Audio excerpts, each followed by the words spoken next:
up, come on, get down with the sickness. Get up, come on, get down with the sickness. Get up, come on, get down with the sickness. Open up your hate and let it flow into me. So what do you get when you cross the director of Frankenhooker with an exhibitionist and a puppet that not even Jeff Dunham would use?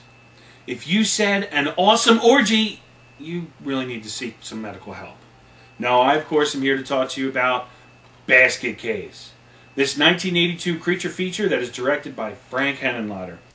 The director himself stated that this was the entire budget for the film.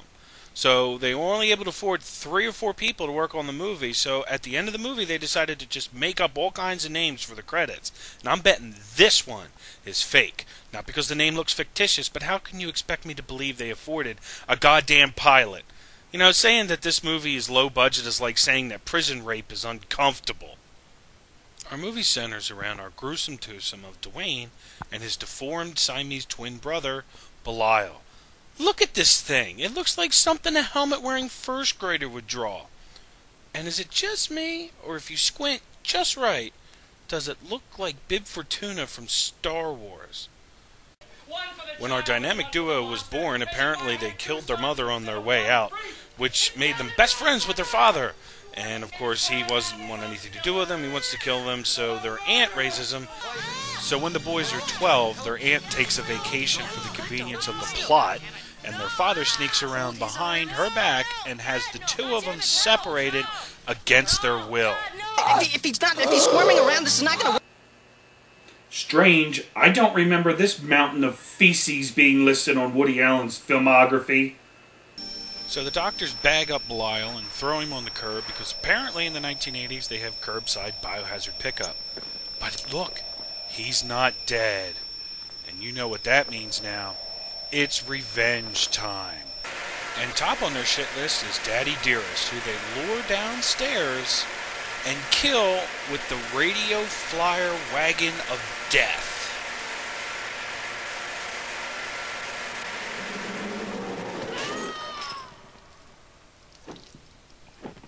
So their aunt comes home Everyone's from her gone. vacation. The police have left. They could find no evidence of who killed your father, nor do they have any idea what killed him. Come on! Now I know in the 80s they didn't have all the sophisticated forensics that we have nowadays, but give me a fucking break. How about the cause of death is cut in half by the junior champion of Death Race 2000? So on their way to New York, they decide to stop by and visit Dr. Number 1, and we are treated to this wonderful special effect.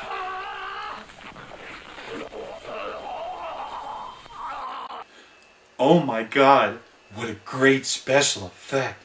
How on earth did they do that? You know what, the actor's off screen long enough to literally contract leprosy and develop the sores on his face. So you may be wondering how he carries Belial around. That's right, he carries him in a basket.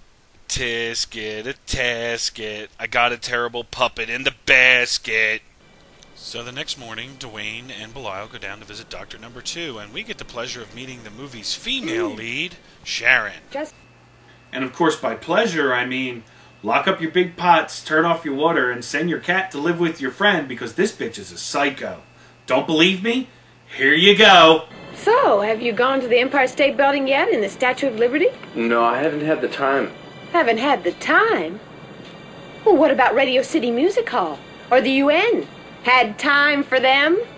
After that uncomfortable exchange, Dwayne finally goes in to see the doctor. Doctor of what? Your guess is as good as mine. It never says in the movie. The only thing that we know is that he's got a scale, a stethoscope, and an examination table. But considering he has a coat hanger potted plant on his desk, let's hope he doesn't practice at the abortion clinic. On the way out, Dwayne is asked out by the psycho, and he, of course, agrees. Wouldn't you? So Dwayne lies to his brother in order to go out on a date with the psycho. And it's going surprisingly well, considering we have 2 mental patients here.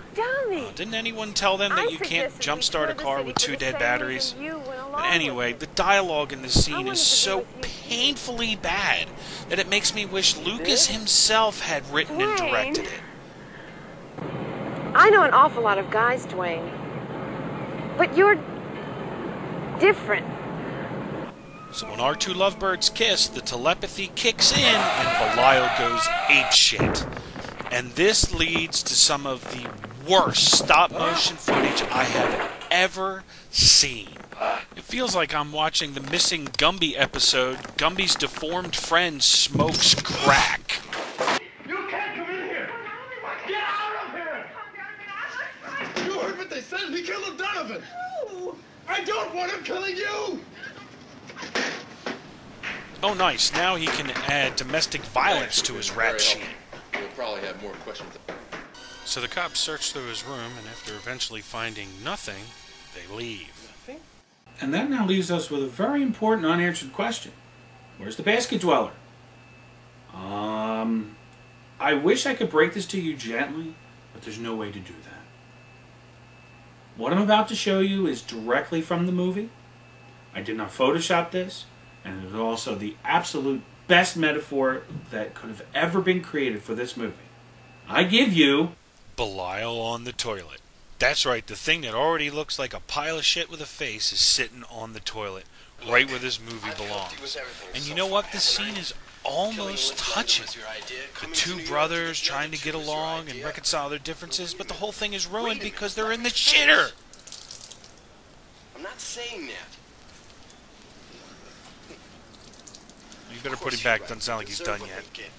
So later on that night, Belial gets a little horny and decides to sneak into the room of the hooker that lives next door.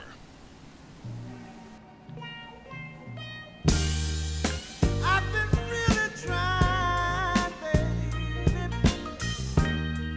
Trying to hold back this feeling for so long. Of course, seeing that he has no pockets and therefore no money to pay for her services, she of course screams. So Belial sneaks out of her room and back into his, but he doesn't leave empty-handed. No, no, no. At least now he's got a pair of panties that he can sniff when he makes knuckle children later on that night. So let me get this straight. It's okay for Belial to get some action, but not for Dwayne? Yeah, well, now we know who the bitch in the relationship is. So after disposing of Doctor Number 3, our gruesome twosome head back to their room and get ready for it. Here comes the psycho again. She keeps coming back like a herpes sore. And considering the last interaction they had, he was rubbing her face in the concrete, you'd think she'd be at the women's shelter, not back for round 2. She explains that because the doctor she worked for was murdered, she is feeling really bad and doesn't want to be alone. I don't know why. Oh, that would be bad writing, sweetheart. Then they go up to his room and things start to get a little frisky. At which point, Belial decides to throw another bitch fit. No pussy for Dwayne. So our hero goes all Ike Turner on her, wraps her up in a blanket, puts her out in the hallway, and slams her into the wall.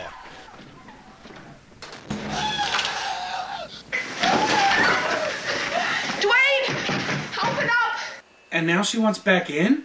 Is it too much for me to ask for some believable characters? Oh, I just don't understand this woman at all. What is she expecting, a menage a trois? She's more desperate for cock than a bankrupt urologist.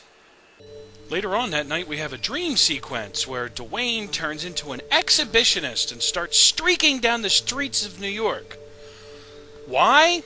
I have no idea. The only thing I can figure is the director must have thought to himself, what does this need to be a better movie? I know! More dick!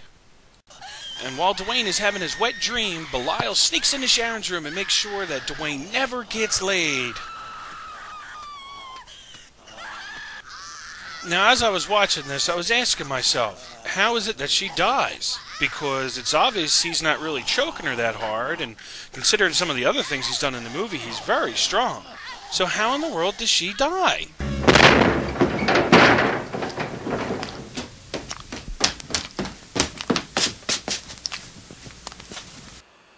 Oh my God. There it is. There you go. Way to go, Frank. You just turned your crappy horror movie into a snuff film. And not only is it a snuff, but it's necrophilia too, because she's obviously dead. How can you expect me to sit through 90 minutes of bullshit and then top off the cherry on the shit sundae with a snuff?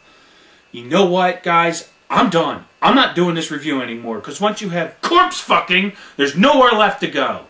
There's nothing left to do but give it the DVD burner stamp of disapproval.